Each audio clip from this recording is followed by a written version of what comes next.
Bob Ross, and I'd like to welcome you to the 21st Joy of Painting series. If this is your first time with us, let me extend a personal invitation for you to drag out your little paintbrushes and some paints and paint along with us each show. Or just drag up the old easy chair and enjoy a relaxing half hour as we place some of nature's masterpieces on canvas. And for those of you who've been with us for a while, thank you very, very much for inviting us back for another series of painting shows. Tell you what, let's get right to it. Let's start out today and have run all the colors across the screen that you need to paint along with me. And while they're doing that, come on up here and let me show you what I've already done.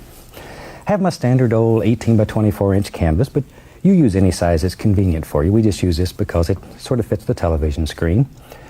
The bottom of it I have covered with a little bit of black gesso. And you can put it on with a sponge or a foam brush or just a paper towel, it doesn't matter, anything to cover it, and then let that dry. Then we've applied some transparent color down here on the bottom of this, and today I've used a little sap green and Van Dyke brown mixed together. And it's still wet. The black gesso has dried, but the transparent color on top here is still wet. Okay, and then the top we've just covered with a little bit of liquid white, and it just makes the canvas nice and wet and slick, and it allows us to actually blend color on the canvas rather than working ourselves to death on the palette. So I tell you what, let's just take off and have some fun today.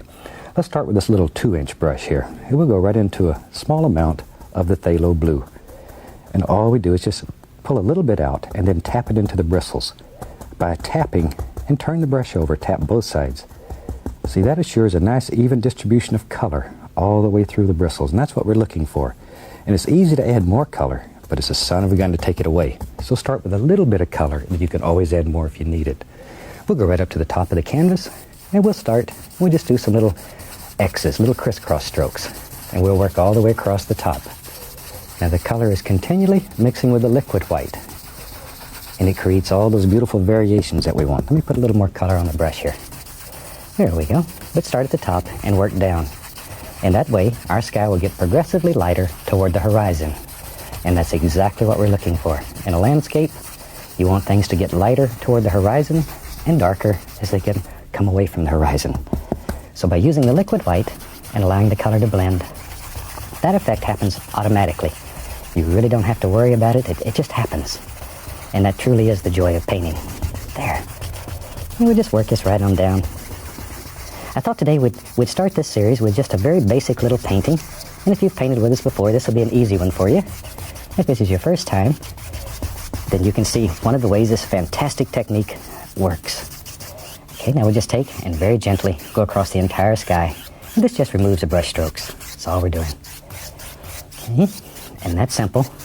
We have a happy little sky. And that's all you have to do to make a very, very basic little sky. Now let's build us a little mountain. I like mountains.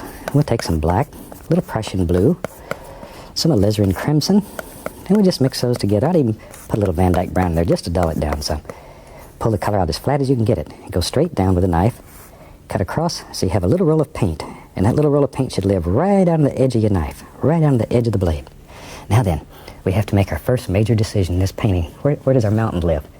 And I think in my world, it's going to live maybe right there. It is now anyway. But all we're doing here is just pushing that color right into the fabric, right into the canvas. And this is pre-stretched canvas. We do not recommend the canvas boards because they have a tendency to absorb the liquid white. And you end up with a dry surface almost immediately. Maybe, yeah, right there. We'll have another little bump there. Just wherever you want them. And painting is very individual. Everybody will see nature through different eyes, and everybody has their own idea of what a mountain should look like or a tree. All we want to do here is show you how to make these effects. What you paint is totally up to you. We just want to show you how to paint. Just to get you started. There. Now, using a big brush and very firm pressure, I want to pull this down. The only thing we're worried about right now is this nice outside edge. We could care less what's happening in here. But once again, because we have the liquid white on the canvas, the color is blending with that. And as you can plainly see, automatically as it goes down, it gets lighter and lighter in value. And once again, that will happen automatically when you have a liquid white on the canvas. And it's just an oil-based white paint that allows you to do all of this. But you can just blend it right on down, and already that mountain looks like it's almost sitting out there in the mist. Tell you what, let's wash the old brush. That's the fun part of this. That's the fun part. Shake off the excess. And just beat the devil out of it. As I say, that's the part that's the most fun. There we go. Let's take some titanium white today. And we'll reach up here and I'll get a very small amount of the dark sienna. Don't want much, just a little dark sienna. A little bit. Maybe I'll even put a touch of the bright red in. Oh, that's nice. I just want to flavor this a little. Just enough to flavor it a little bit. And when you do yours, you make the determination how much you want. Let me wipe the knife here. We just wipe our knife on a clean paper towel. Then we can cut off our little roll of paint again, so it's right on the edge of the knife. And let's go up in here. No pressure, no pressure. Touch. And let that knife just float. Let it float, let it float. Right down the side of the mountain. Think about where light would strike. Okay, let's go right in here. Zoom. Gotta make those little noises or it doesn't work right. There. Just pull. See there how easy that is, though? And you can change it to any color that you want. Any color that you want. Sometimes I like to do this with a gray color that looks like stones and rocks. And depends on where you live. Maybe in your world, you don't want a mountain. Then you can paint the scene and it'll be very beautiful without a mountain. It's up to you. It's really up to you. As we mentioned earlier, painting is as individual as people are. There. Maybe we have to start thinking about little things. Maybe in my world, I think there's a little light going to strike right there. So we'll put a little touch of light there. We'll take some white. We'll use a little bit of that mountain color with it. And a little bit of phthalo blue with it. What the heck? Maybe a little more blue there. And with that, we'll make us a nice shadow color. And this shadow color should be lighter than the base color that you put on your mountain, but certainly darker than your highlights. So somewhere in between, you have to reach a happy medium. Once again, our little roll of paint. Okay, let's go up here. Now, if this one's going to be the farthest away, we'll do this little rascal first. Put a little bit of shadow right there. All there is to it. Now watch it. Come distinctly through. Look at, push that little devil back. But you didn't realize you had that much power. But on this piece of canvas, we have total and complete power here. You can do anything that you want to do. You can move the mountains, rivers, trees. You can determine what your world is like. There's a tremendous amount of freedom on this canvas. And that's what makes it fun. That's what makes it fun. And you can come back in here. See, this line is very straight. Now we can come back in here, and we can put all kinds of little ridges and bumps and little places where the mountain dirt would have to live up to. He's got to have a little arm, too. And just let that run right on down. And each one of these little projections needs a little shadow. Needs a little shadow, it just won't play. It'll go hide. So you have that little shadow, just spread it right out. Watch now, maybe it goes right over here. I don't know. Don't know, it's up to you. You have to make these big decisions. There. But notice the angles here. All the highlights are going in one basic angle. All the shadows are going in one basic angle. Very little. But overall, they're going in the same angle. Because the light's coming through here. It's not going to strike on a given angle. Now, with a good clean dry brush, we can tap the base of this a little and create the indication of the nest that goes right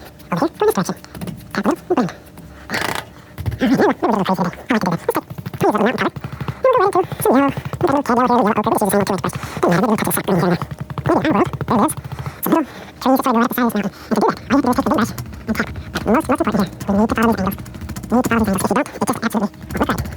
big old mountain here. Let's gently upward, upward. All the angles of the mountain. You want to remove the little tap marks and brings it all together. Over here, from this direction. Tap a little and bang. Alright, now we're a little crazy today. I like to do this. Let's take a little mountain color. And we'll go right into some yellow. We've got a little pale yellow here, yellow ochre.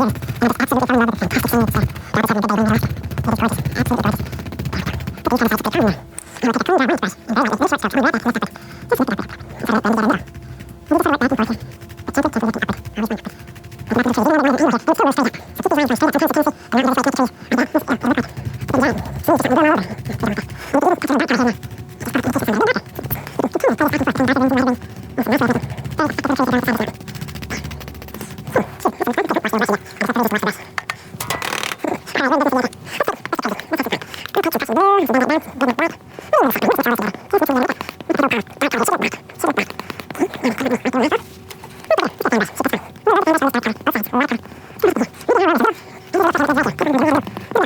to go before you reach the tree line. Or a place where it gets too cold and too hot for trees to live. Keep on moving before you know. I would go lost different all over the years. And I just absolutely fell in love with this fantastic scene it's now beside the big bay being the last. It is gorgeous, absolutely gorgeous. But these kind of sites get calm now. And we'll take a clean dry white brush and very lightly, really short stroke, coming right back from the top. Just lift it up there. Instead of letting it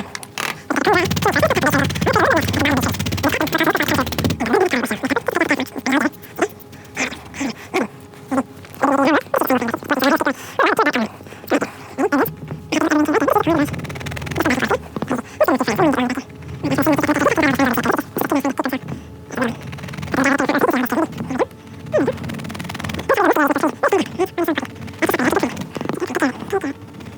And not really straight to the trees. Right now, move it. Look right. Keep it down. See, just going all over. Get on top. And we can even touch on the back part here now. Just follow the indication from there. Even better. Keep cool. Follow it back and forth. Going darker greens and lighter greens. Awesome. Nice